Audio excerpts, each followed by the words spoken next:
Glória a Deus. Graça e paz, amém? Aleluias. Feliz de estarmos unidos e reunidos em nome do Senhor mais um dia. Deixa eu abrir meu iPad. Aleluia. Vocês estão muito sérios, irmãos. Glória a Deus. Espírito Santo, nós adoramos o nome de Jesus. Senhor, nós bloqueamos toda a ação do inimigo em nossas mentes. Leva-nos cativo ao pensamento, ao trono da Tua graça, Senhor. Toda passividade na mente nós repreendemos em nome de Jesus. Libera os Teus rios, Pai, como o Teu ungido aqui orou, Senhor, em nome de Jesus. Nós queremos desfrutar da Tua palavra essa noite, em o nome de Jesus, amém? Glória a Deus. Pastor, qual é a diferença que existe entre um homem que se diz Jesus Cristo e o Jesus Cristo que veio à terra, o Filho verdadeiramente de Deus? A diferença é que Deus nós não vemos, mas podemos sentir. Deus nós não vemos, mas Deus faz em nós aquilo que nenhum homem pode fazer. Eu falo porque há pensamentos voando, eu repreendo esses pensamentos em nome de Jesus. Toda confusão na sua mente seja banido pelo poder do Espírito Santo. Amém?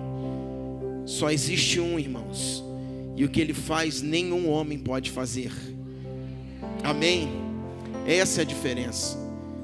A minha filha esses dias perguntou: pai, como nós podemos comprovar Deus? Eu soprei sobre o rosto dela, ela falou, eu falei, você viu o ar? Ela, não. Você sentiu? Eu senti. Eu falei, assim é Deus na sua vida.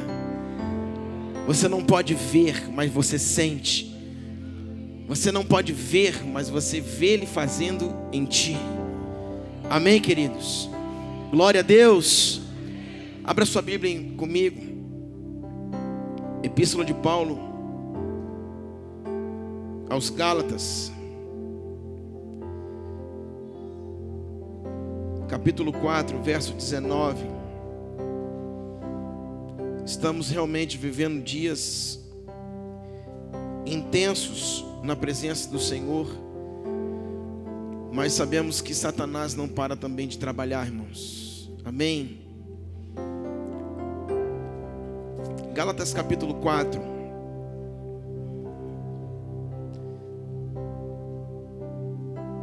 Vamos ler a partir do 18, diz assim: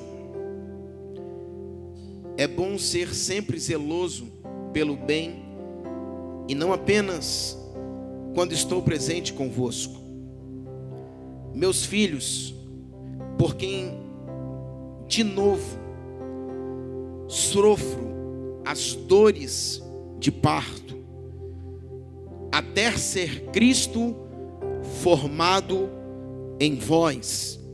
Meus filhos, por quem de novo eu sofro as dores de parto, até ser Cristo formado em vós.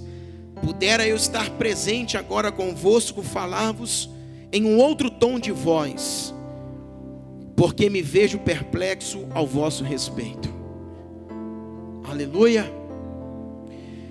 Querido, nós estamos diante de um texto em que o apóstolo Paulo, o segundo maior apóstolo, porque o primeiro foi Cristo, ele está na galáxia pregando o evangelho de Cristo a essa igreja na galáxia.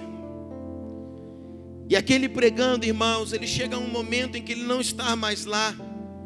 E todas as vezes que Paulo pregava, ele deixava um pastor, ele deixava um filho lá. Assim foi Timóteo, Tito e muitos outros, Filemão. São homens em que Paulo investia e Paulo deixava para essas igrejas, porque ele implantava e estabelecia as igrejas, e ele saía e os seus filhos na fé ficavam cuidando dessas igrejas. E aqui na Galácia Paulo está falando aos seus filhos e diz: meus filhos, por quem de novo, isso significa novamente, eu estou tendo dor de parto. Segundo a psicologia, a dor de parto é a segunda maior dor que existe, porque a primeira é da perca de um filho. Quando uma pessoa perde um filho é uma dor muito grande, e a segunda é a dor de parto. ou vice-versa, alguma coisa assim, são as duas maiores dores que existem: a de perder um filho e a dor de parto. E Paulo, ele vai muito além, ele fala que eu estou tendo dor de parto para que Cristo seja formado em vós. E é isso que eu quero trabalhar com vocês nesses minutos aqui. Até que Cristo seja formado em nós, até que Cristo seja edificado em nós. Cristo é a esperança da glória.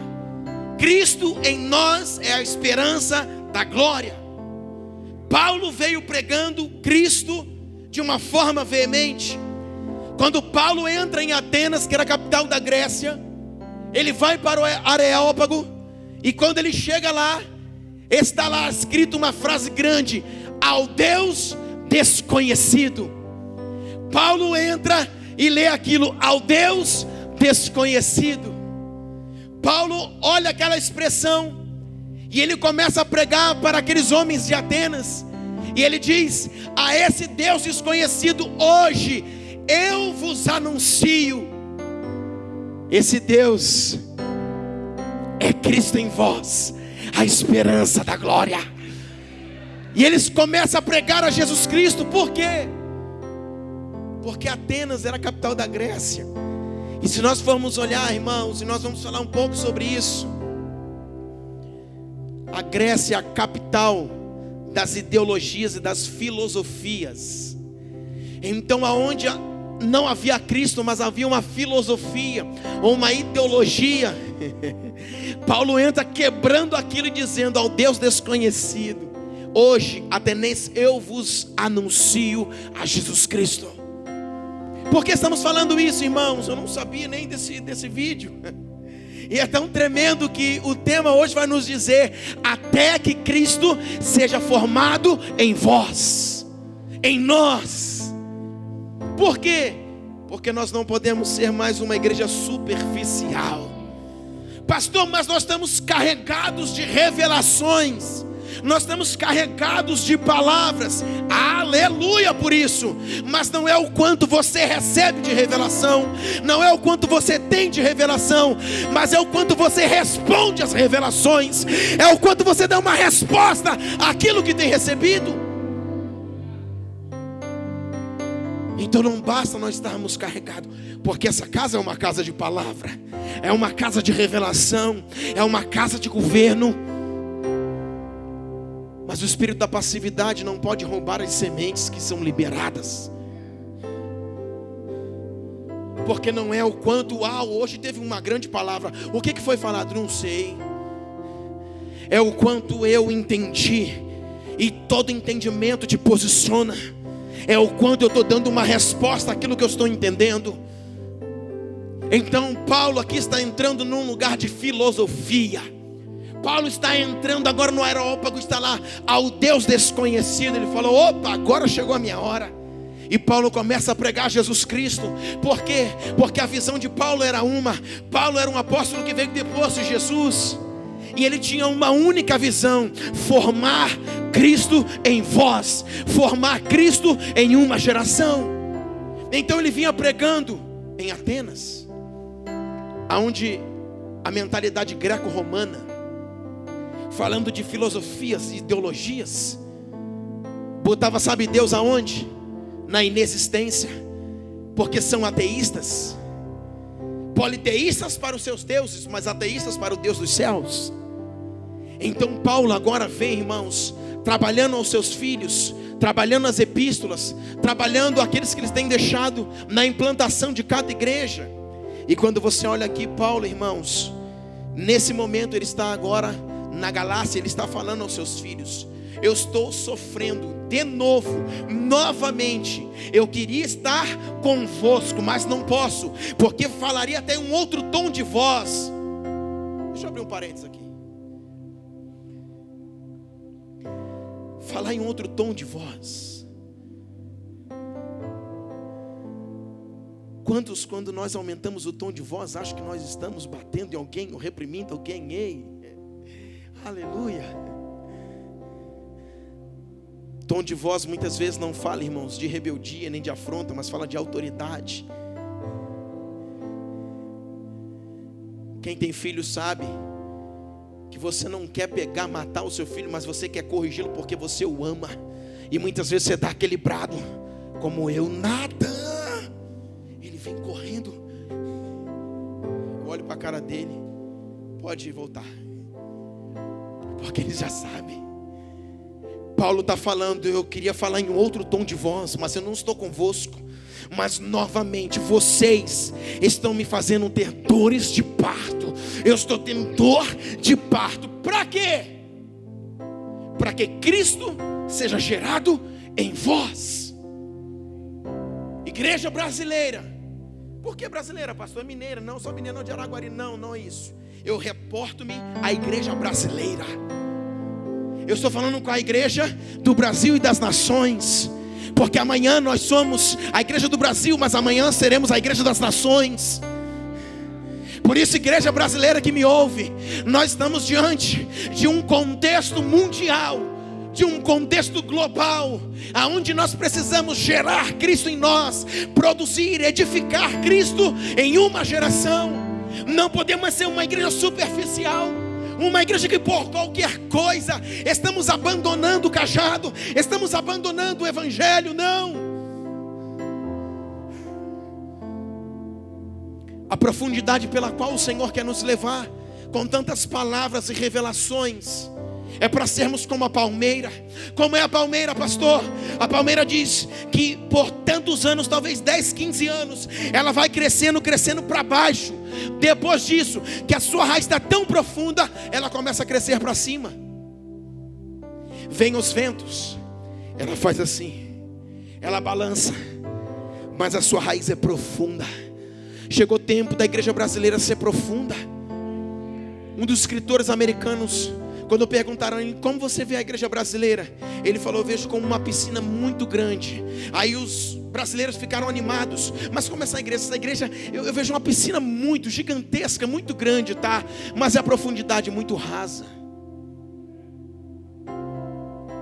Por quê? Porque nós temos grandes números.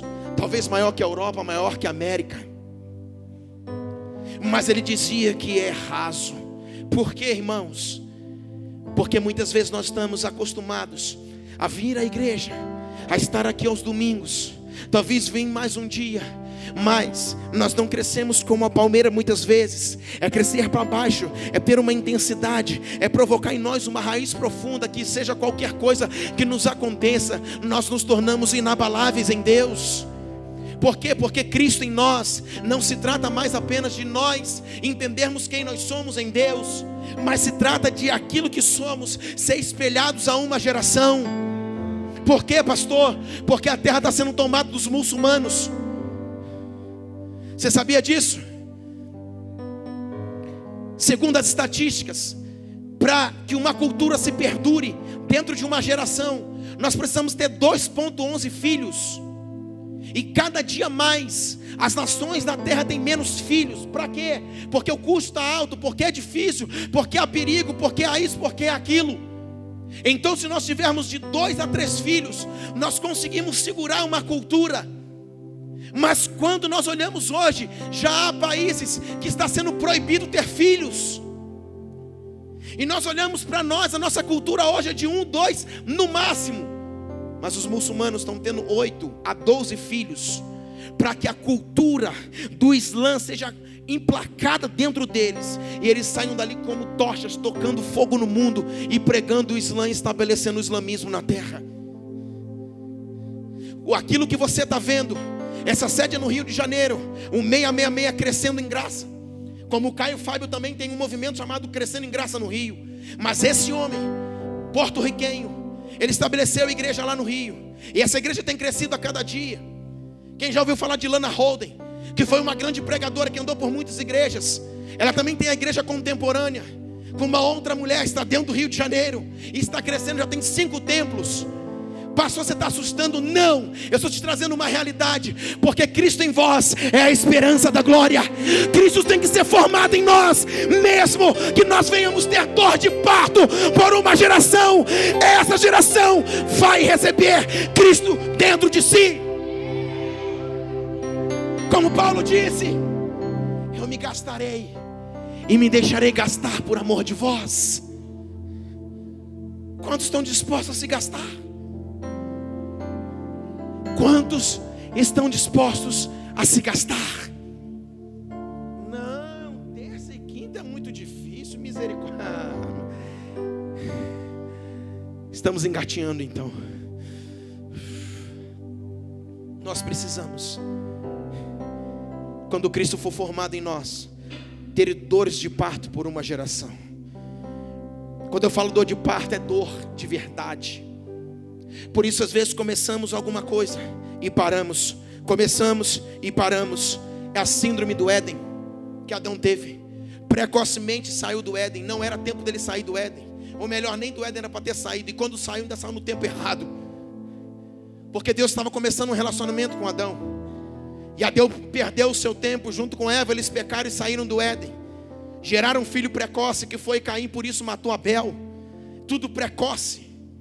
Por quê, irmãos? Porque não está esperando criar, fundamentar e edificar Deus em nós, Cristo em nós. Por que Deus vinha na viração do dia falar com Adão? Porque estava colocando dentro de Adão aquilo que ele necessitava. Quando Adão sai, Adão ele é desenxertado da videira, é desenxertado de Cristo, de Deus. Quando nós falamos sobre isso, irmãos, nós vemos que lá no Éden, toda aquela criação que você sabe, Deus cria o homem, forma ele, foi feito o alma vivente. De repente ele está lá, da sua costela faz a mulher, toda aquela história que você sabe. Ele está dentro do Éden agora com a sua mulher, e vai haver a queda. Quando eles caem, não era o propósito de Deus, obviamente, mas Deus já tinha uma saída também para aquela queda. Porque Deus é soberano, Deus é onisciente, e Deus sabe de todas as coisas. E naquela queda que eles tiveram, eles foram removidos do Éden, eles saíram do Éden. Mas a Bíblia vai dizer que havia uma árvore que foi colocada no meio do jardim. Qual era a árvore? A árvore da vida. E também uma outra árvore, que era a árvore do conhecimento do bem e do mal. Porém a árvore da vida que foi colocada, o homem que se alimentasse viveria eternamente, não morreria. E a Bíblia vai dizer que eles vão perder o acesso àquela árvore. Quando eles são removidos do Éden, vai ser colocado anjos com espada desembainhadas na porta do Éden, justamente para uma coisa, para que eles não tivessem acesso a esta árvore, que era a árvore da vida. Por terem caído, eles não podiam agora ter acesso à árvore da vida. E isso diz respeito a alguma coisa. Quando nós chegamos em Apocalipse, lá na igreja de Éfeso, a primeira igreja das 7, a Bíblia vai dizer: ao que vencer, dar-lhe-ei de comer da árvore da vida. O Gênesis está ligado ao Apocalipse. O Gênesis está dizendo que um homem perdeu, mas aquele que vencer vai retomar a comer da árvore da vida e vai viver eternamente com Deus. Isso significa que um homem perdeu, mas o desejo de Deus é trazer o acesso novamente ao homem dessa árvore. Isso significa tudo que o homem faz reflete diretamente na terra. Tudo aquilo que fazemos está refletindo diretamente na terra. Por isso a Bíblia vai dizer aqui que quando Adão ele peca, diz a Bíblia que Deus amaldiçoou a terra. Quem foi que amaldiçoou? Deus amaldiçoou a terra. Mas como assim, pastor? Foi? Está lá no Gênesis. Por causa de ti, Adão, eu amaldiçoo a terra. 3,17. A terra é amaldiçoada. Sabe por que a terra foi amaldiçoada? Por causa do pecado de um homem. Porque o homem não obedeceu, caiu essa terra amaldiçoada. Ok? Nós vamos caminhando. O homem agora não tem acesso mais à árvore da vida, e a terra foi amaldiçoada. Duas características. Nós vamos caminhando na história. Esse homem que sai do Éden vai gerar 2 filhos, Caim e Abel. Caim vai matar Abel, vai ficar só Caim. Uma geração terrível de Caim vai vir, como Jubal, que foi o chefe de todos os instrumentos. E Deus não era glorificado naquele dia, Deus não era glorificado naquela hora. e o pai de todos os instrumentos de harpas veio da descendência de Caim. Mas porque havia uma adoração nos céus, quando essa adoração para, homens na terra começam a tentar fazer uma adoração, mas Deus não estava ali. Por quê? Porque Jubal era da descendência de Caim. Então começa-se na terra uma adoração já a outros deuses, os politeístas, adoração aos deuses daquela terra. Mas a Bíblia vai dizer que no lugar de Abel, Adão e Eva, vai nascer Sete, e de Sete vai nascer Enos, e de Enos, diz a Bíblia, e começou-se a glorificar o nome do Senhor. Isso significa, Deus estava sendo devolvido à terra. Então a adoração começa a ser restaurada na terra. Após isso, Deus está olhando para a terra, mas a terra começa uma grande corrupção do gênero humano. Deus está olhando e está pensando em enviar o dilúvio. Por quê? Porque o coração do homem era má continuamente. Então Deus está olhando e há uma perversão sobre a terra. Deus está olhando e há uma corrupção no gênero humano. E Deus agora pensa, e Ele está olhando para a terra, e a terra não está retornando a Ele. A terra não devolve a Ele aquilo que Ele merece, a adoração. Então Deus agora vai enviar o dilúvio. Vem comigo. Quando o dilúvio vem sobre a terra, você conhece muito bem a história, vai sobrar uma família, a família de Noé. Após isso, Noé vai sair da arca e vai fazer uma coisa. Adão cai no Éden, perde o governo da terra. Deus vai levantar um homem chamado Noé, para que limpasse a terra e levantasse novamente uma nova geração. Mas esse homem, ele vai sair da arca e vai amaldiçoar quem? O seu neto, Canaã, amém? Isso significa, irmãos, Deus está vindo em gerações e gerações e gerações, tentando estabelecer uma relação com o homem. E o tema que nós falamos é Cristo em vós. Deus está tentando desde o início, Ele estabeleceu uma conexão com a terra. E agora nesse momento, em um lugar perfeito, Adão cai, que é o Éden. Depois Deus deixa uma terra zero bala para o homem chamado Noé. O que vai acontecer? Noé vai sair da arca, vai se embebedar. O seu filho Cã vai ver ele nu. Ele vai ficar irado. E ele não podia amaldiçoar diretamente o seu filho, porque Deus tinha abençoado as 3 gerações dele, que eram os seus 3 filhos, Sem, Jafé e Cã. Mas ele vai amaldiçoar quem? A Canaã. Quando ele amaldiçoa a Canaã, olha para mim agora onde eu quero chegar. Lá no princípio, quando Adão peca, quem amaldiçoou a terra? Deus. Aí Deus vai e limpa a terra com o dilúvio. E Deus vai começar uma terra agora do zero. Noé sai da arca. Não tinha idolatria, outros deuses, não tinha nada, porque a terra toda foi tomada. Então a terra era para começar do zero. Aí Noé sai da arca e ele mesmo agora planta a maldição sobre a terra. Pastor, o que você quer dizer com isso? Que nós somos responsáveis pelaquilo que a terra está vivendo. Quando nós falamos Cristo em nós, ser produzido, ser criado, ser gerado, Cristo em nós, é porque nós devemos viver como Cristo vivia. É que nós precisamos corresponder à terra como Cristo correspondeu.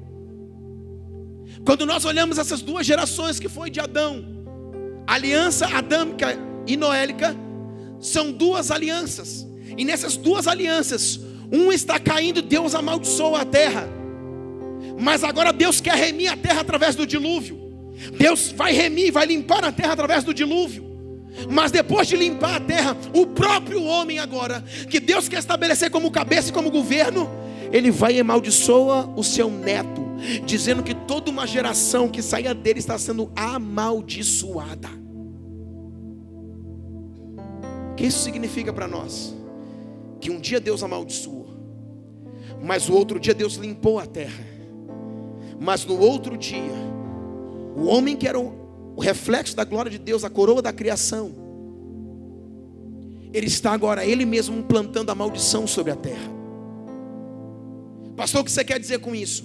Todos os movimentos, todas as seitas, todas as heresias, tudo aquilo que vem caminhando de forma veemente sobre a face da terra, é só por causa de uma coisa: por causa do recuo dos filhos de Deus. Só por causa disso. Quando nós entendermos que a terra, ela reflete aquilo que somos. Por quê? Porque quando Adão ele peca no Éden, diz a Bíblia que nasceu-lhe abrolhos e espinhos. Por quê? Porque antes do pecado não tinha. E até melhor dizendo, antes que Adão pisasse nessa terra, nem chuva tinha sobre a terra. A Bíblia diz que vinha um orvalho que vinha por debaixo da terra e regava a terra, mas nunca havia chovido sobre a face da terra. Quando Adão pisa no Éden, ele é formado e pisa na terra, começa a chover pela primeira vez. Por quê? Porque a Bíblia diz que não tinha ninguém para lavrar e guardar o jardim, porque não tinha ninguém para cultivar, não tinha ninguém para lidar com aquele jardim. E isso é o reflexo. A chuva aponta de algo que vem para o céu, e o homem aponta o homem mobilizando aquilo que o céu está manifestando na terra. E isso está dizendo que tudo aquilo que a terra sofre é por causa do nosso sacerdócio, é por causa daquilo que somos. Por isso que quando Paulo está pregando, Paulo está se gastando, Paulo sabe do que está falando e sabe do que está fazendo e o porquê faz. Porque ele sabe que a terra reflete aquilo que nós somos. A chuva vem, ela estava denunciando que era Deus, os céus, trazendo para a terra, para que o homem pudesse se mover, cultivar sobre a terra. Isso significa, sem um homem na terra não tem chuva, sem um homem na terra Deus não faz nada. Mas o homem pisa na terra e Deus começa a fazer, começa a chover. Por quê? Porque o homem é quem cuida dessa terra, o homem é quem cultiva, é quem lavra essa terra. E aí nós vamos entender, irmãos, que nesse ponto Deus já estava manifestando para que o homem pudesse entender. Adão já seria esse governo sobre a terra.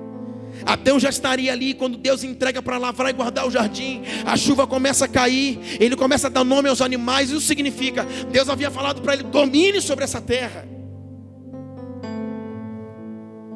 Mas ele vai lá, juntamente com Eva, e peca, e cai. E a terra agora ela começa a refletir. Deixa eu dizer uma coisa para você. Como administrador da terra, quando ele cai, é trocado o administrador. Ele tinha a chave, ele tinha o governo do Éden. Mas quando ele peca, quando ele cai, ele está entregando legalmente o domínio da terra para Satanás. Então, se agora Adão é aquele que governa a terra, Adão é o administrador da terra, tinha uma condição: não pecar contra Deus, não cair. Quando ele cai, ele está entregando agora a administração dessa terra a Satanás. Por isso que Deus tem o seu reino, mas Satanás tem o seu império. Deus trabalha para estabelecer um reino, Satanás paralelamente trabalha para estabelecer o seu império, o império das trevas. Então é Deus fazendo uma coisa e Satanás na paralela também trabalhando para frustrar aquilo que Deus quer estabelecer. Aonde nós estamos? Somos os trabalhadores da vinha, somos aqueles que estamos estabelecendo esse reino, mas Satanás também da mesma forma. Por quê? Porque os céus são céus do Senhor, mas a terra Ele deu aos filhos dos homens. Falou bem. Ele não entregou a terra aos filhos de Deus. Amém? Os céus são os céus do Senhor, mas a terra Ele deu aos filhos dos homens. Pastor Lucas, seria mais fácil se Ele tivesse entregado aos filhos de Deus. Mas a quem Ele entregou? Aos filhos dos homens. Quem são os filhos dos homens? Todos nós. Então Deus está focado, trabalhando para estabelecer um reino, estabelecer o seu governo sobre a terra. Agora Satanás está numa paralela, porque tudo que Deus faz o diabo imita. Ele está numa paralela, trabalhando para estabelecer o seu império, o império das trevas. Homens são usados de um lado e do outro. E qual é a nossa dificuldade, irmãos? De entendermos e trabalharmos para um reino ser estabelecido. O único problema que nós temos é porque não conseguimos muitas vezes que Cristo seja gerado, edificado, formado em nós. As ministrações de Jacó falou que Deus criou a Jacó, mas formou a Israel. Quando a Bíblia vai dizer que Ele não criou o homem, a Bíblia vai dizer que Deus formou o homem do pó da terra. Deus já estava no princípio formando alguma coisa no homem. Nos tornamos uma criatura na queda e depois voltamos para Cristo, nos tornamos filho de novo. Amém? Então, quando nós olhamos para essa condição de uma paralela, que há um reino sendo estabelecido, um império sendo estabelecido, nós não temos outra saída senão Cristo ser formado em nós. Ele é a esperança da glória. Mas diante disso, nós olhamos, após o homem, Deus ter limpado a terra, esse homem tinha uma terra limpa para começar. Esse homem chamado Noé, ele tinha tudo para começar bem, tudo para fazer uma terra que glorificasse a Deus. Mas quando ele amaldiçoou o seu neto Canaã, de Canaã vieram os cananeus, de seu filho Cã vieram os egípcios, os babilônicos, os piores inimigos filisteus do povo de Israel. Se levantou uma geração terrível e pecaminosa, adoradores de Baal e de outros deuses. Mas como Deus amaldiçoou uma terra por causa do pecado do homem, mas Deus agora Ele quer trazer algo novamente. Deus quer recomeçar, porque entraram 8 homens na arca, e 7 é o número da perfeição, e 8 é o número do recomeço. E haviam 8 dentro da arca, dizendo: nós estamos recomeçando. Deus fala: eu vou dar uma chance ao homem, eu vou recomeçar a terra. Deus não ia mais amaldiçoar a terra. Deus disse que não ia acabar mais a terra com dilúvio, com água. Deus estava tentando recomeçar, mas uma hora Deus amaldiçoa e depois recomeça. Mas no recomeço agora vem um homem. Pastor, o que você quer dizer com isso? Eu quero dizer o seguinte: muitas das maldições que estão sobre as gerações são os homens que estão plantando sobre a terra. Deus não está mais amaldiçoando ninguém. Deus está disposto a abençoar pessoas. A correção de Deus não é uma maldição, é correção. Mas maldições que estão sendo plantadas sobre a terra é porque a ação dos homens está interferindo no curso da terra.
Escute o que eu estou falando. Quando você estiver no lugar da prensa, entrou na primeira prensa, diga: venha sobre mim o poder de resistência, que me faz suportar as fases do processo. Porque Deus tem coisas grandes para fazer a partir de nós, irmãos. E Deus não vai parar por aqueles que não querem passar no processo. A fila anda. Deus vai chamar a próxima senha, e nós vamos estabelecer aquilo que Deus quer. Mas os processos virão. Aleluia. Então você que talvez funcionário, empresário, pastor, isso, aquilo, vem dias em que Cristo será formado em nós, para que nós venhamos dar uma resposta nessa geração, para que nós venhamos corresponder aos anseios do coração do Pai. Irmãos, eu não sei se você consegue enxergar. Nós olhamos a igreja brasileira no meio de um atraso. As coisas estão acontecendo. Deus liberou uma profecia sobre o Brasil, e nós estamos, irmãos, parece que apáticos e parados. Enquanto que Satanás está estabelecendo sobre a mente, sobre vidas, sobre famílias.